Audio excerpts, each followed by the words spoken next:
ଟଙ୍କିଆ ନୋଟ ଦିଅନ୍ତୁ 15 ଲକ୍ଷ ଟଙ୍କା ଘରକୁ ନେଇ ଯାଆନ୍ତୁ। ଆପଣଙ୍କ ପାଖରେ ଥିବା 100 ଟଙ୍କିଆ ପୁରୁଣା ନୋଟ ଆପଣଙ୍କୁ କରିଦେବ ଲକ୍ଷପତି। ମହାତ୍ମା ଗାନ୍ଧୀଙ୍କ ଛବି ଥିବା ନିହାତି ଦରକାର, ନହେଲେ ପାଇବେନି ଟଙ୍କା। ଯଦି ଆପଣଙ୍କ ପାଖରେ ପୁରୁଣା 100 ଟଙ୍କିଆ ନୋଟ ରହିଛି, ତେବେ ଏହା ଆପଣଙ୍କୁ କରିଦେବ ଲକ୍ଷପତି। ଏହି ଉପାୟରେ ଏବେ ଅନେକ ଲୋକ ଲକ୍ଷ ଲକ୍ଷ ଟଙ୍କା ରୋଜଗାର କରୁଛନ୍ତି ବୋଲି ଖବର ଆସୁଛି। ତେଣୁ ଆପଣ ବି ତାର ଲାଭ ନେଇପାରିବେ। ଆଜିକାଲି ପୁରୁଣା ନୋଟ କିଣିବା ଏବଂ ବିକ୍ରୟ ବିଷୟରେ ଅନେକ ଖବର ଆସୁଛି, ଯେଉଁଥିରେ ଲୋକମାନେ ପୁରୁଣା ମୁଦ୍ରା ଏବଂ ନୋଟ ବିକ୍ରି କରି ବହୁ ଟଙ୍କା ରୋଜଗାର କରୁଛନ୍ତି। ଯେଉଁଥିପାଇଁ ଅନଲାଇନ ବଜାରରେ ପୁରୁଣା ମୁଦ୍ରା ଏବଂ ନୋଟର ଚାହିଦା ଦ୍ରୁତ ଗତିରେ ବଢି ଚାଲିଛି।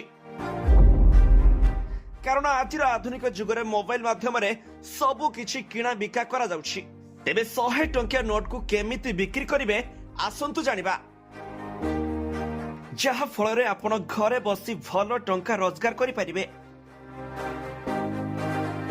ତେବେ କଥା ହେଉଛି, ବିଶ୍ୱ ବଜାରରେ ପୁରୁଣା ନୋଟ ଗୁଡ଼ିକର ଚାହିଦା ବହୁତ ଅଧିକ। ସେଠାରେ ଅନେକ ୱେବସାଇଟ ଅଛି ଯାହା ଏହି ପୁରୁଣା ମୁଦ୍ରା ଏବଂ ନୋଟ କିଣିବା ପାଇଁ ଲକ୍ଷ ଲକ୍ଷ ଟଙ୍କା ପ୍ରଦାନ କରୁଛନ୍ତି। ଏହି ୱେବସାଇଟ ମାଧ୍ୟମରେ ଆପଣ ନୋଟ ବିକ୍ରି କରି ଲକ୍ଷ ଲକ୍ଷ ଟଙ୍କା ରୋଜଗାର କରିପାରିବେ। ତେବେ ବର୍ତ୍ତମାନ ସମୟରେ ଅନଲାଇନ ବଜାରରେ 100 ଟଙ୍କାର ଚାହିଦା ବହୁତ ଅଧିକ।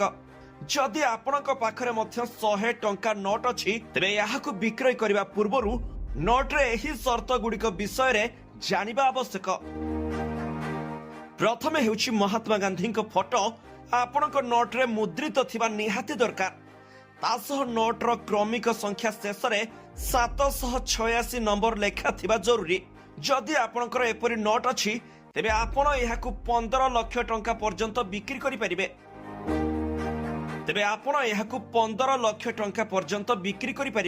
ପୁରୁଣା ନୋଟ ବିକ୍ରି କରିବାର ପଦ୍ଧତି ହେଉଛି, ଅନଲାଇନରେ 100 ଟଙ୍କା ନୋଟ ବିକ୍ରୟ କରିବାକୁ ହେଲେ ଆପଣଙ୍କୁ ପ୍ରଥମେ OLX ୱେବସାଇଟକୁ ଯିବାକୁ ପଡିବ।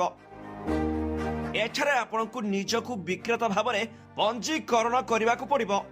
ଏହାପରେ ଆପଣଙ୍କୁ ଆପଣଙ୍କର କିଛି ବିବରଣୀ ଯେପରିକି ନାମ, ମୋବାଇଲ ନମ୍ବର ଇତ୍ୟାଦି ପୂରଣ କରିବାକୁ ପଡିବ। ବର୍ତ୍ତମାନ ଆପଣଙ୍କୁ ନୋଟର ଉଭୟ ପଟର ଫଟୋ ଆପଲୋଡ କରିବାକୁ ହେବ। ଏହାପରେ ଆପଣ ବିଜ୍ଞାପନ ପ୍ରଦର୍ଶିତ ହେବା ମାତ୍ରେ ଏବଂ ଯିଏ ଆପଣଙ୍କ ନୋଟ କିଣିବାକୁ ଚାହୁଁଛି, ଆପଣଙ୍କ ସହିତ ସିଧାସଳଖ ଫୋନରେ ଯୋଗାଯୋଗ କରିବେ। ସେଇଠି ଆପଣଙ୍କ ମୋବାଇଲ ନମ୍ବରକୁ ଦେଇ କଲକୁ ଅପେକ୍ଷା କରନ୍ତୁ। କିଛି ଦିନ ଭିତରେ 100 ଟଙ୍କିଆ ନୋଟ ବିକ୍ରି କରିବା ପାଇଁ ଆପଣଙ୍କୁ ଗ୍ରାହକ ମିଳିଯିବେ। ତେବେ ଦର୍ଶକ ବନ୍ଧୁ, ଏଠାରେ ଦିଆଯାଇଥିବା ସୂଚନା ସୋସିଆଲ ମିଡିଆ ଭାଇରାଲ ଖବର ଉପରେ ଆଧାରିତ। G7 ଓଡ଼ିଆ ଏଥିପାଇଁ ଦାୟୀ ରହିବେ ନାହିଁ। Bureau report, G7 Odia.